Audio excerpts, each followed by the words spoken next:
Programa Economia Dia a Dia. Apoio Cultural Bradesco S.A.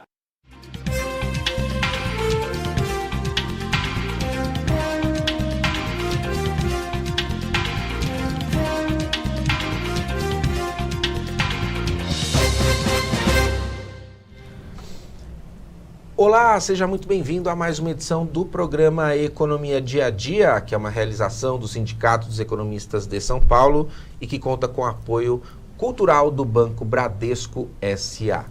Tema de hoje, economista jovem, ascensão profissional e entidades representativas. Eu tenho a honra de receber a economista Daniela Bandelli. Tudo bem, Daniela? Olá, muito obrigada pelo convite. É uma honra estar aqui, compartilhando a experiência com vocês. Agradeço também o convite do professor Gilson Garófalo e ao Sindicato dos Economistas. A honra é toda nossa de tê-la aqui conosco. Um abraço ao professor Gilson Garófalo, nosso vice-presidente de comunicação, responsável por este instrumento aqui que leva a economia para toda a sociedade. Daniela, como de praxe, a gente gosta de conhecer um pouco da história dos nossos convidados. Como você enveredou pela economia? Bom, a minha decisão por escolher a graduação de economia foi com base nas minhas habilidades no ensino fundamental. Então, eu sempre tive uma inclinação para a área de exatas, especialmente matemática. E também tive aquela consciência de se ter um planejamento de maneira precavida, da financeira, da organização familiar, e como eu tenho uma origem humilde, não tão estruturada financeiramente, então eu tive que planejar muito bem a minha carreira e a minha formação. Então, no ensino fundamental, eu apreciava muito a matemática, participava de Olimpíadas na matemática, e aí no ensino médio, sempre tendo um bom destaque nas aulas, no ensino médio, eu decidi que eu tinha que iniciar minha carreira profissional. Então, eu optei, pesquisei o bairro onde eu residia e encontrei uma rede de supermercados que tinha uma origem portuguesa. Era uma rede de supermercados, na época, muito consistente, muito sólida financeiramente. Nunca havia sido fechado nenhuma filial. E lá eu comecei com a função de operadora de caixa. E aquela época que eu era operadora de caixa era numa época inflacionária, que a gente tinha inflação de 2 dígitos ao mês. Era uma época que não existia o código de barras EAN 13, que hoje nós utilizamos os produtos e passa por um scanner. Era naquela época que tinha digitação. E eu tinha em torno de 16 anos de idade. E aí eu conciliei o trabalho com o estudo. Antes mesmo disso, eu era um pouco fascinada por tecnologia, então eu sou daquela geração que fez datilografia. Por esse motivo, eu tive um desempenho muito rápido, muito bom e um crescimento profissional nessa rede de supermercados, porque eu era muito rápida, interagia com o público, era naquela época que a rede de supermercado não funcionava feriados e domingos, então era aquela imagem que tinha aquelas filas quilométricas. Então eu percebia que tinha alguns clientes no bairro, idosos, que faziam questão de passar no meu caixa, pediam informações sobre o preço dos produtos, o que eu achava e tudo mais. Então, fiquei nessa posição em torno de 6 meses. E aí, a gestão da filial me convidou para trabalhar na tesouraria. Trabalhei na tesouraria em torno de 1 mês. E aí, eu era responsável por livro caixa, datilografado. Isso antes da graduação? Isso ainda no ensino médio? Isso no ensino médio, em 1991. Poxa vida, hein? Ascensão meteórica na empresa, né? Exato. E eu era nova e em 1991, em 92 que eu tive já essa primeira promoção e aí me envolvi com a administração daquela filial. Preparação de livro caixa, datilografado, registro fiscal, faturamento. Foi aí que eu comecei a me envolver com informativos, como a instituição IOB fornece, de tributos. Sim.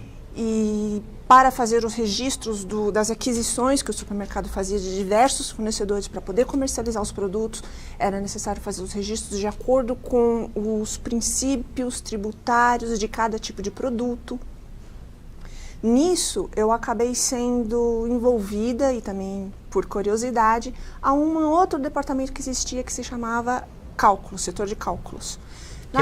Cuida da precificação. Exatamente. Quanto você comprou tal produto, quanto que você vai vender, é exatamente isso? Era responsável pela formação de preço do produto, markup e apuração do custo. Porque não basta simplesmente adquirir o produto, olhar a nota fiscal, você tem que ter uma interpretação tributária aí. Então, eu andava com uma pasta com todos os boletins, alterações nas leis, sempre estudando e apurava o preço dos produtos. Então, sorvete, que a gente compra no supermercado, é um pouco complexo de calcular. Cigarro também é um pouco, bebidas alcoólicas. E aí você tem os produtos da cesta básica, que é arroz, feijão, tem toda uma ponderação que precisamos fazer. E produtos que vêm de vários estados do país com tributos distintos. Perfeito. Nisso, como a rede estava em extinção, a supervisora de custos desta filial foi convidada para administrar no interior de São Paulo uma grande Mega Store. E aí, como eu tinha facilidade com cálculos e aqueles cálculos complexos de tributos, me deram a oportunidade de assumir esse setor. E quem era responsável pelo setor de cálculos era responsável pelo CPD, Centro de Processamento de Dados na época. Você gostava de tecnologia? E gostava de cálculos. Eu era supervisora de cálculos aos 17 anos. Que legal. E aí eu comecei a me envolver com tecnologia e me inteirar mais sobre fazer backup, fita streamer, configurações, programação. Em torno dos 8, 10 anos eu já vasculhava um pouco os livros, bibliografias de informática. Então, toda essa minha dedicação no ensino fundamental foi muito útil no meu primeiro trabalho. E aí eu tinha pessoas que eram bem mais velhas do que eu. Havia algumas pessoas que tinham mais de 20, 30, mas a minha paixão pelos números facilitou. E nessa época que eu assumi essa posição, foi exatamente a época que implementou no Brasil o Código EAN 13, os códigos de barra. E essa rede de supermercados foi a primeira rede de supermercados do país a implementar o código de barra. E você participou dessa história? E eu participei dessa história. Então, além de controlar os custos, ser responsável por essa tramitação, atualizações de versões, também tinha a administração do estoque, o giro da mercadoria, que isso influencia no preço. Então, se você tem excesso, se tem um produto que tem mais demanda, menos demanda. Um é mais perecível, outro menos perecível. Exatamente. Um exige uma rotatividade maior, então é necessário monitorar diariamente uma certa quantidade de preços por produtos, porque às vezes o preço está mal precificado, não consegue vender o produto e isso causa prejuízo. E é sabido também que nas redes de supermercados existe muita perda de produtos que poderiam alimentar muitas famílias. Então, saber dosar a compra e saber dosar o preço, a quantidade versus o preço, o custo, o volume, é importante. Nesse sentido, eu percebi, investigando as carreiras existentes, e meu término do segundo grau, pensei, o que eu vou fazer? O que será que se parece com tudo isso que eu faço? Exato. Qual a ciência que tem a ver com tudo isso? Que tem a ver com relação humana, isso. Que tem a ver com você identificar, fazer uma leitura do ambiente, da parte social e econômica, que você tem que saber interpretar isso com os números. O que eu decidi? Decidi fazer economia. E aí tinha aquele estereótipo, né? Nossa, mas você vai ser economista, você vai trabalhar em banco. Visão reducionista, né? Exatamente. Você vai ser a ministra da economia, né? Você vai trabalhar no ministério, coisas assim. E aí eu investiguei que, já na adolescência, né, a macroeconomia, que é esse âmbito amplo, ele é o ambiente que nós vivemos, onde as empresas atuam, mas aonde é produzida a riqueza, aonde que a produção, aonde que há o trabalho, é na microeconomia. E aí a microeconomia tem o estudo dos preços, dos indivíduos. E aí eu ingressei na Pontifícia Universidade Católica, na PUC de São Paulo. Ok. Fiz os 5 anos de graduação, trabalhando, posteriormente eu fui convidada para trabalhar numa empresa sírio-libanesa e também tive a mesma atuação, as mesmas responsabilidades com um diferencial. Tinha muita ligação com o setor de compras. Então, para você ter um bom preço de venda ao consumidor... Uma boa negociação na hora de comprar. É no momento que se compra que se define o preço. Então, aí foi outra atuação muito importante e foi justamente nessa transição da rede de supermercados para essa empresa sírio-libanesa, porque eu aceitei o convite, porque era um horário que eu podia conciliar com a graduação. Perfeito. E foi justamente no momento que houve a implementação da URV, do Plano Real. Eu peguei isso na rede de supermercados. Então, a Sunab, Procon, monitorava muito os preços, porque não podia passar do nível limite da cesta básica. Então, tinha um indexador diário, tinha os tributos que tinham que ser considerados. E aí, indo para essa empresa sírio-libanesa, que tinha uma atuação mercadológica internacional de produtos têxteis, eu também tive essa interação. E eles importavam muito e eu pude perceber o impacto do Plano Real na economia, que valorizou a moeda, que aí houve bastante importação de produtos, mas houve uma certa abertura do capital, com mais flexibilidade. E isso foi muito bom. E assim eu me graduei. E aí, com base no meu cadastro na universidade, eu consegui uma posição numa multinacional francesa. Era uma indústria, não era mais comércio, e essa indústria tinha vários negócios, vários ramos, e eu trabalhava na divisão de energia elétrica, Hydroplant. Então, era a divisão da empresa que fazia usina hidrelétrica, como a usina Rio Madeira, Rio São Francisco, Itaipu. Então, inicialmente, eu iniciei trabalhando nessa empresa no ramo corporativo, na divisão corporativa da parte Power. E aí, com isso, eu pude ter toda a visão. Auditoria, planejamento, budget, forecast. E eu tinha uma visão panorâmica de todas as unidades de negócio. Interpretava as instruções que vinham da matriz, que era uma empresa francesa. E aí, eu tinha que adequar. Qual é a forma legal no Brasil de reconhecer os resultados? E aí, eu tive a minha interação nos demonstrativos, conhecimentos contábeis também para contribuir isso, não somente cálculos. E qual é a forma legal na França de reconhecer os resultados? Então, você tinha essa adequação. Aí, o uso do idioma, que é muito importante, que eu fui enfatizando na graduação também.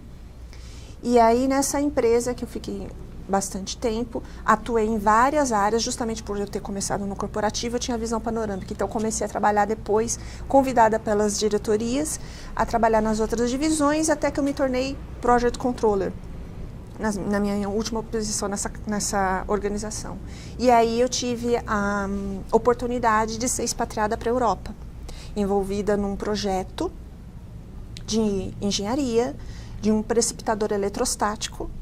Precipitador eletrostático são aqueles aparelhos, aqueles equipamentos que são instalados em indústrias para evitar a emissão de poluentes no ar. Sim. Só que na Europa, a construção desses equipamentos é de uma magnitude imensa e é usada em algumas regiões do mundo para evitar a emissão de poluentes no ar na produção de energia elétrica baseada a carvão. Que é bastante suja, né? Bastante suja. Então, eu tive o privilégio de me envolver com um projeto que eu era Project Controller brasileira. Quando tem um projeto dessa magnitude, ou mesmo aqui no Brasil, quando eu trabalhava no projeto de usina hidrelétrica, esses projetos, eles geralmente têm parceria com o BNDES, eles são projetos, digamos, monstruosos. Às vezes, um projeto equivale a mais de um tamanho de uma organização, de 1 milhão de euros. Então, a estrutura é um Project Controller, é como se fosse o CFO da empresa. E aí você tem o Project Buyer, que é o comprador da empresa, o Project Engineer, que é o engenheiro da empresa. Então, trabalhando nessa filial na Europa, eu era a brasileira responsável pelas finanças, o comprador era um chinês, o engenheiro responsável era um indiano, tinha uma equipe na Itália e a obra era em Portugal. Então foi multicultural, além do uso de idiomas, que aí eu tinha que usar o português pela facilidade de ir na planta em Portugal. O italiano, porque é uma questão de honra falar italiano na Itália com os italianos. Tinha uma porção que era espanhola, da engenharia, eu usava o espanhol, e o inglês porque a matriz era francesa. Daniela, só isso, só com essa sua explanação que é inspiradora, a gente já abarcou 2 grandes temas aqui da nossa pauta, que é a ascensão profissional e um pouco aí de recados ao jovem economista, né? Aquele que está buscando a sua colocação profissional. Nós vamos para um rápido intervalo, mas eu quero deixar uma pergunta no ar. Quais são aí as bases dessa sua ascensão profissional? Porque você começou como caixa de um supermercado. Não é um caminho natural, mas possível, claro, com esforço, dedicação, que o plano de carreira do caixa fosse junto à diretoria. Ele poderia até ter um papel diferente e ir progredindo na carreira dentro da loja, como um gerente, como um coordenador dos caixas, como... Enfim, mas você foi para um pulo para o setor administrativo. O que levou, quais foram as bases que te levaram a ter isso, a paixão, a dedicação... E que você passasse essa experiência para os jovens, mas no próximo bloco, tudo bem? Tudo bem. A gente volta daqui a pouquinho com o programa Economia Dia a Dia. Não saia daí. Tá perfeito. Obrigada. Estamos de volta ao programa Economia Dia a Dia, recebendo a economista Daniela Bandelli. Daniela, você falou da sua meteórica ascensão profissional na carreira e agora ficou uma pergunta lá atrás que é: o que o jovem hoje, na posição que for dentro de uma instituição, se ele tem o interesse de participar das decisões estratégicas, de ser um dirigente, de ser um profissional da economia dentro daquela empresa, qual é o passo a passo? O que você considerou na sua ascensão profissional? Olha, isso foi determinante. Claro que tem todos os elementos, tem estar no lugar certo, na hora certa, mas o que dependeu só de você e que você falou, olha, eu acertei nisso? Bom, o que eu considero fundamental é a base que temos em casa. Não importa se você tem suporte de pai ou de mãe, ou se você não tem pai ou mãe, ou se é um avô, ou se você tem um amigo sênior, como, por exemplo, um professor na escola, que você se apoia. É bom você se cercar de pessoas do bem. Outro ponto, nada é eterno. Então, a sua estrutura hoje, quando você é jovem, você tem que vislumbrar daqui a uns anos como é que você estará, como é que você vai custear a sua vida hoje e no futuro, tendo os mesmos custos de hoje. Você pretende daqui a alguns anos continuar tendo a mesma vida, a mesma estrutura, fazendo as mesmas tarefas que hoje? Tudo isso deve ser pensado. E você tem que fazer uma leitura de si mesmo, o que eu sou bom, o que eu consigo fazer, porque a escola, não importa se é particular ou não é particular, eu estudei a minha vida toda em um colégio público. E eu procurei me ancorar em professores bons, renomados, que gostavam, que amavam o magistério e ajudavam as pessoas que estudavam no colégio público. Então, eles podem ajudar a identificar quais são os seus pontos fortes. E você fazendo uma leitura periódica sobre isso. E aí, trabalhando, procurando adquirir conhecimento. Por exemplo, aos 8 anos eu desejei fazer datilografia, porque eu acreditava que cada um tem uma letra, a gente precisa formalizar os documentos, e assim foi galgando para o computador que nós temos hoje.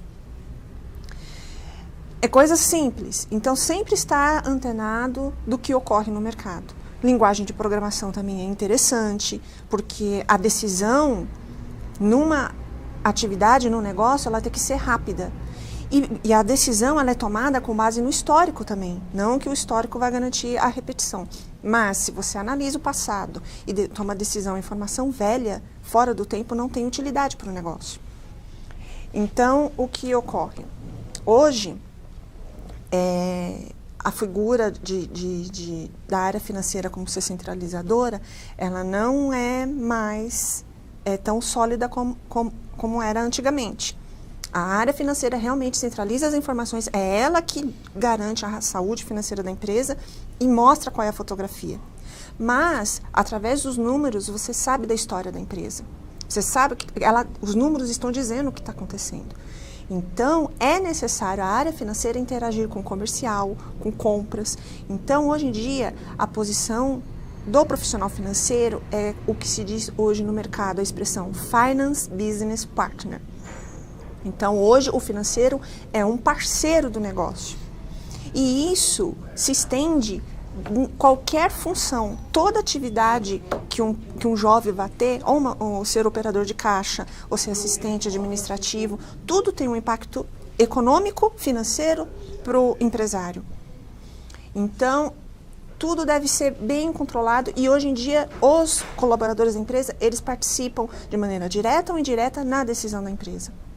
Então, quer dizer, também ter essa visão holística do negócio, né? Não se reduzir pura e simplesmente àquilo que você faz ou àquilo que te mandam fazer. Exato. Mas entender todo o contexto da organização. Exatamente. E não se limitar somente àquela atividade, procurar ver os impactos. Às vezes o que você está fazendo vai ter um impacto lá na frente, em outro departamento que você nem atua. Então é importante conhecer a estrutura da empresa. E quando você for se candidatar a alguma posição, seja lá ela qual for, procurar saber como é que a empresa é organizada, que tipo de negócio, qual a atuação geográfica dela, Existem muitas informações públicas da empresa. Tem informações que estão relacionadas a know-how, a estratégia de market share, que são sigilosas, que só são confidenciais dentro da empresa. Mas tem muitas informações públicas, então quando você se apresenta numa organização, é necessário saber o mínimo, a origem, a nacionalidade da empresa e procurar saber quais são os requisitos necessários para ocupar aquela posição. Se você não os tem, ou tem parcialmente, buscar e demonstrar a inclinação de que você está em vias de desenvolvimento. Perfeito. Nessa questão aí de buscar conhecimento, eu aqui ressalto a atividade deste sindicato de prover cursos totalmente acessíveis em áreas em que estão em voga na economia. Uma delas, por exemplo, é a perícia. A gente falou da visão reducionista da economia. Hoje, os profissionais da economia podem e devem ser peritos, né? É um espaço, é uma demanda na sociedade, um perito econômico, e às vezes falta só a habilitação naquilo, um curso sobre aquilo. O sindicato oferece, e eu falo de um curso dentre vários que ele oferece. Qual que é a importância dessas entidades representativas que enxergam as necessidades do profissional e falam, olha, nós vamos completar essa demanda, nós vamos ajudá-lo nisso, nós vamos proferir palestras, fora a defesa profissional que um sindicato faz, mas nós vamos ajudá-lo nessa questão que é importante para a classe. Você vê que isso tem ajudado muitos economistas, enfim, você vê a importância disso? Então, a existência dessas entidades, assim como a do Sindicato dos Economistas, que proporcionam os cursos, é fundamental. Primeiro, para aquele profissional que ainda está se formando, para ele ter uma formação em paralelo de um órgão que está atuante no mercado, no dia a dia. Tem credibilidade. Exatamente. Né? E para aquele profissional que está se atualizando, mudou a tendência, é importante também. A perícia, a investigação financeira, ela é importante numa organização, ainda mais agora que está bastante em voga também a governança corporativa. Então, é necessário ter integridade nos números e o profissional da área financeira, assim como o economista, ele é considerado o guardião dos números. Então, é fundamental ter a habilitação e ter o conhecimento. E as entidades, elas servem como aliados por proporcionar cursos com um custo acessível e de alta qualidade e transmite o que se ocorre no dia a dia da empresa para aqueles que estão em formação e que estão se aperfeiçoando. E fora também que em torno das entidades representativas, não só os sindicatos economistas de São Paulo, mas também a Ordem dos Economistas, como o Corecon São Paulo, você está em contato com outros profissionais e é o network, e é a troca de ideias, e é o bate-papo que também às vezes se evolui muito profissionalmente, não é? Sem dúvida, porque Um economista ele vai ter a mesma formação, só que a atuação no dia a dia vai ser numa indústria distinta, no ramo do mercado distinto. E essa interação faz com que a gente troque experiências e tenha conhecimento das melhores práticas para executar alguma tarefa, e você traz melhoria para as organizações na qual você atua. É fundamental. Daniela, instantes finais da nossa entrevista, papo bom é assim mesmo, passa muito rápido. Quero muito agradecer a sua presença aqui e muito obrigado por compartilhar a sua história conosco, que eu repito, foi inspiradora, viu? Muito obrigada. Sucesso a todos. Muito obrigado mesmo. Esta foi mais uma edição do programa Economia Dia a Dia, que fica por aqui, mas você pode acompanhar este e outros programas por meio do nosso site. Lá, você também, profissional da economia, pode acessar aí os cursos que essa instituição oferece para você servir a sociedade de maneira melhor todo dia. E eu convido você a continuar acompanhando a programação da TV Aberta. Um forte abraço e até breve. Programa Economia Dia a Dia. Apoio Cultural Bradesco S.A.